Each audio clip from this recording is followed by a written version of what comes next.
Bonjour à tous, aujourd'hui un essai pas tout à fait comme les autres parce qu'on ne va pas s'intéresser à la voiture en elle-même, cette Mercedes EQS, mais plus à ce qu'elle représente. En effet, ce véhicule, à l'heure où je vous parle, est sans doute la voiture électrique la plus avancée du moment. Bon, elle n'est pas du tout accessible au commun des mortels puisqu'elle a un prix stratosphérique, vous l'entendrez à la fin de l'essai, mais elle possède des caractéristiques qui, comme à chaque fois qu'il y a des nouvelles technologies, vont se démocratiser et permettre d'avoir une vision de la voiture électrique dans, allez, on va dire 5-10 ans. Et c'est ça qui est très intéressant avec ce véhicule.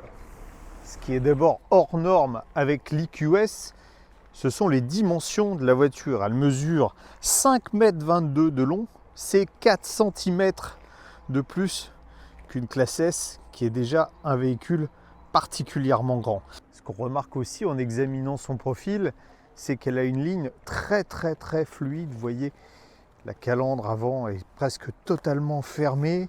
En fait, ça lui permet d'afficher un CX de 0,20. C'est le record toute catégorie aujourd'hui pour une voiture produite certes en petite série, mais produite en série quand même. Vous le voyez, les poignées sont escamotables. Les jantes sont spécifiques pour favoriser l'aérodynamique, de même que le soubassement qui est entièrement caréné. On va ouvrir le coffre pour le fun, mais comme on a affaire à une limousine, je pense qu'assez peu de gens partiront en vacances. Voilà, il est suffisamment grand. Surtout, il y a un petit espace qui a été aménagé pour les câbles de charge. Voilà.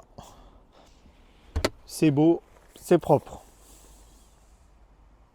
Le morceau de choix sont évidemment les places arrière. C'est Pullman. En fait, on a des sièges, on voit les réglages, des sièges à réglage électrique qui sont massants. On a même un petit coussin qui est offert en série, vous voyez. Une petite tablette tactile qui se trouve entre les sièges. Et puis deux climatisations séparées pour les places arrière.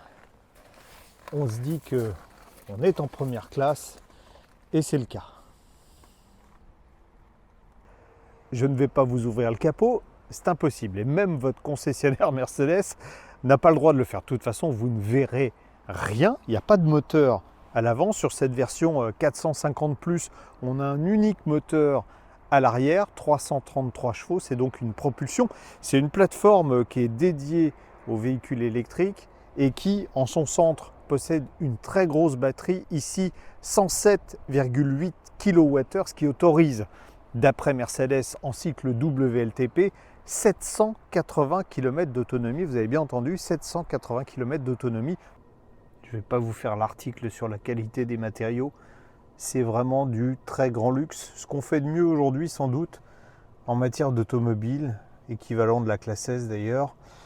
Et ce qui est vraiment remarquable, c'est ça. Cet écran, comme un écran géant qui en fait dessine le tableau de bord avec un écran face au pilote pour le tableau de bord, et puis ce gigantesque écran de 17,7 pouces, tout tactile. Et là, cerise sur le gâteau, mais on ne le verra pas fonctionner, le passager a un écran sur lequel, très haute définition, sur lequel il peut se passer des petits films. On n'a pas le droit de regarder quand on conduit. Si la caméra détecte que vous regardez le film, eh bien, ça éteint automatiquement. On a les avantages et les inconvénients du tout tactile. Il faut par exemple passer par des sous-menus pour la climatisation, qu'on peut régler ici. Bon, voilà. Et il aurait été sans doute bien d'avoir plusieurs écrans partagés ici. On peut accéder là à la radio, au téléphone. Mais c'est vrai que plusieurs écrans qu'on aurait fait défiler auraient sans doute été plus pratiques parce que vous voyez, au moins ceux qui ont une mauvaise vue verront très bien le GPS. Les petites palettes sur le volant sont faites pour régler la récupération. Donc on a 3 niveaux, un niveau de récupération normal, une roue libre totale, on verra à quoi ça sert sur autoroute tout à l'heure, et puis un niveau de récupération plus fort à utiliser en ville par exemple. Le volant, c'est la guerre des étoiles, hein, parce qu'on a tout un tas de touches tactiles. Alors, il faut vraiment s'habituer, hein, c'est très sensible. Vous voyez, j'effleure à peine, pas la peine d'appuyer. Et parfois, en roulant, sans le faire exprès, on déclenche effectivement des fonctions qu'on n'avait pas demandées. On est réellement à bord d'une limousine quand on est au volant, d'abord avec l'encombrement général de la voiture, mais surtout avec le silence, on le mesurera tout à l'heure, et puis le confort. On pourrait craindre avec les roues de 20 pouces et des pneus qui n'ont pas un flanc particulièrement haut que la voiture soit un peu sèche, d'autant qu'elle emmène quand même 690 kg de batterie. Vous voyez, la route est très mauvaise. On ne ressent pas violemment les aspérités, c'est du confort Pullman. On n'est pas tenté non plus de taquiner la voiture, pourtant on a 565 Nm de couple. Ce qu'on a envie, c'est de profiter du paysage, de rouler tranquillement, d'enrouler un rythme de sénateur. Vous allez voir que elle sait faire autre chose, cette EQS. Je vais passer le sélecteur de mode de conduite en position sport. Vous voyez, c'est fait. Et là, ça pousse. On a même un petit bruit qui a été inventé par Mercedes pour nous faire croire qu'on était à bord. Vous entendez, on a comme un moteur quand on est en mode sport. Bon, c'est assez futile, mais voyez, pour un gros bateau comme ça, c'est quand même assez surprenant, à la fois d'agilité et puis de performance. Bon, je ne vais pas trop dépasser la limitation de vitesse, sinon il y en a certains d'entre vous qui vont encore râler, mais c'était pour vous montrer que cette limousine, elle peut presque s'apparenter à une voiture de sport quand on décide de la taquiner. Avec un véhicule qui fait 5,22 m, un empattement gigantesque, on se dit que les manœuvres en ville vont se transformer en punition. Pas du tout. Et vous voyez pourquoi à l'image. Simplement parce que les roues arrière, je vais m'arrêter, vous faire voir, voilà, les roues arrière sont également directrices. Donc elles peuvent pivoter selon un angle de 4,5 degrés en série. On a même une option qui permet de faire pivoter de 10 degrés. Donc la voiture, grâce à cela, se manie réellement comme une Renault Twingo. 110 km/h avec le micro d'ambiance. On croirait presque que j'ai le micro HF, tellement c'est silencieux. D'ailleurs, je vais vous donner la valeur moyenne que j'ai mesurée, c'était 61,4, parce que en fait, à chaque fois qu'on double un véhicule, on a plus de bruit du véhicule qu'on est en train de doubler que de la propre voiture. C'est à mon sens le modèle le plus silencieux que j'ai testé jusqu'à présent, 61,4 décibels. Je vous rappelle que tous les 3 décibels on double le bruit. La plupart des voitures que je mesure sont plutôt aux alentours de 65-66 décibels. Vous voyez à quel point Mercedes a réussi, alors certes c'est une voiture électrique, mais à insonoriser le véhicule, c'est absolument incroyable. On est à 130 km/h sur autoroute, toujours avec le même silence et le même confort. Et ce qui est intéressant, c'est que là, alors j'ai coupé, parce que pour faire des économies, en fait, il faut avoir 0 récupération, c'est-à-dire avoir de la roue libre. Vous voyez, je lâche la pédale d'accélérateur, la voiture continue sur sa lancée. Il faut dire qu'il y a de l'inertie, puisqu'on a quand même un poids de 2,5 tonnes. Et le poids n'est pas un handicap sur autoroute, c'est un handicap quand il faut redémarrer la voiture, mais là à vitesse stabilisée c'en est pas un. En revanche, elle a un gros avantage avec son aérodynamique record, ce qui lui permet d'afficher une consommation plus basse que pratiquement tous les véhicules, même la plus basse de tous les véhicules électriques que j'ai essayé.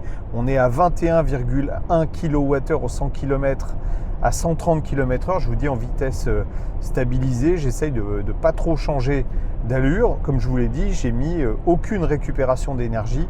On est, vous voyez, si je relâche la pédale, on va continuer sur l'élan.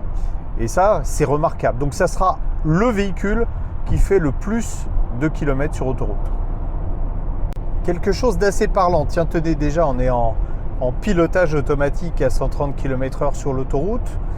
Le véhicule se comporte très bien et surtout, regardez, on est à environ 10% de la puissance totale à 130 km/h. Ça veut dire qu'avec une voiture très aérodynamique, on n'a besoin que d'une trentaine de chevaux pour rouler à 130. Dans les fonctionnalités intéressantes de la voiture, il y a d'autres véhicules qui le font, sans doute un peu moins bien. Il y a ça, vous voyez, On a une analyse de la qualité de l'air extérieur. Bon, on a tout un système de filtres très performant, ce qui nous permet d'avoir un air intérieur complètement purifié. Vous voyez, on passe en PM2,5, donc les particules fines, on passe à 1, on est à 23 à l'extérieur. Pour une fois, pour parler d'autonomie, on ne va pas s'arrêter à une borne de charge, simplement parce que je n'ai fait, entre guillemets, que 329 km, donc pas suffisant pour avoir une allure de charge rapide sur une borne Ionity par exemple. La voiture m'a dit qu'il me reste encore 265 km minimum à parcourir, ou 308 km si je roule en économie. La consommation moyenne pendant notre essai est de 19,8 kWh au 100 km. On a fait beaucoup d'autoroutes à 130, donc c'est quand même assez intéressant. Ça veut dire que dans un usage courant, parce que on va pas se leurrer, hein, on va pas se mentir, si vous voulez vraiment préserver la vie de votre batterie, il vaut mieux charger entre 10 et 80%. On multiplie par 4 environ la durée de vie de la batterie. Ça veut dire que compte tenu de la capacité initiale, il vous restera 75 kWh dans la batterie. Vous me direz, c'est largement suffisant pour faire des trajets quotidiens, mais même pour faire des trajets un peu plus longs, puisque là, avec la consommation que je vous ai indiquée, on aurait environ 350 km d'autonomie, ce qui paraît tout à fait correct. On chargera évidemment, quand on veut faire des longs trajets, on chargera à fond entre guillemets. C'est une voiture qui peut, en puissance de charge, accepter jusqu'à 200 kW. Elle pourrait aller plus loin, mais Mercedes a choisi de limiter. D'abord, c'est une batterie sous 400 volts, hein, alors qu'il y a des technologies 800 volts chez certains des concurrents. Mercedes a choisi de limiter cette allure de charge pour ne pas justement dégrader la batterie. Donc, avec une charge sous 200 kW, on peut en 33 minutes récupérer entre 10 et 80% de l'énergie. C'est typiquement ce qu'on aurait fait si j'étais allé un petit peu plus loin, un chargeur Ionity. Voilà. Sinon, pour de la recharge à la maison, le chargeur interne est de 11 kW. Ça paraît un peu faible vu la capacité totale de la batterie qui dépasse les 100 kWh. On peut avoir en option un chargeur 22 kW.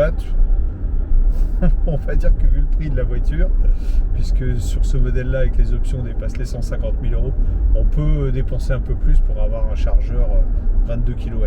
Il faudrait environ 6 heures pour arriver à recharger.